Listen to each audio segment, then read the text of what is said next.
Pemirsa, puluhan orang eks-karyawan datangi pabrik kelapa sawit PT Agung Agro Lestari di Desa Sonobartani, Kecamatan Kuala Hulu, Kabupaten Labuhan Batu Utara karena pembayaran cicilan pesangon tidak dipenuhi. Masa aksi ancam akan menginap di kantor perusahaan tersebut sampai tuntutan mereka dikabulkan.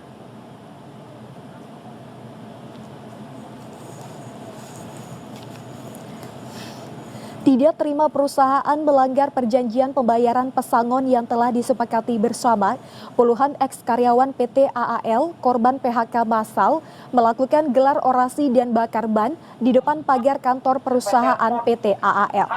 Kecewa tidak ditanggapi, sejumlah massa aksi dengan paksa berupaya untuk membuka pintu pagar perusahaan.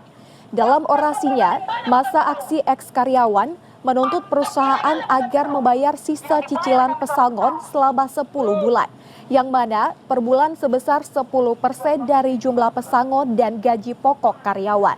Salah seorang koordinator aksi eks-karyawan, Marnain Sijabat, menjelaskan kehadiran mereka datang ke perusahaan sebagai bentuk kekecewaan atas sikap manajemen perusahaan yang berjanji pada 16 Mei akan melanjutkan pembayaran cicilan pesangon. Namun hingga siang hari justru manajemen perusahaan tidak ada satupun menemui mereka.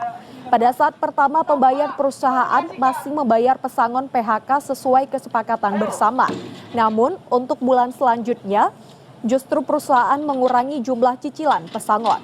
Kemudian di bulan April dan Mei, perusahaan sama sekali tidak membayar cicilan pesangon tersebut. Anehnya, 5 dari 54 orang eks-karyawan PT AAL pasca di PHK sepihak hingga kini belum ada menerima pesangon dari perusahaan tersebut. Untuk menuntut hak gaji dan pesangon kami yang telah dirampas atau tidak dibayar semenjak kami PHK di tahun 2024 kemarin sampai saat ini, dengan janji atau perjanjian bersama di kantor dinas ketenagakerjaan akan dibayarkan sebesar 10% tiap bulannya, dan toleransi kami menerima itu.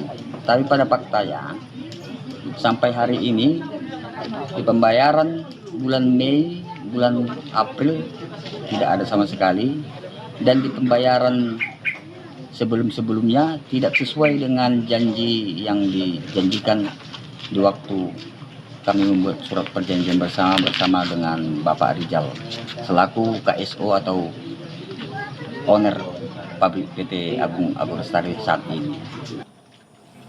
Sementara hingga sore hari pihak manajemen perusahaan tidak dapat memastikan kapan mulai pembayaran cicilan kembali pesangon PHK kepada eks-karyawan PT AAL.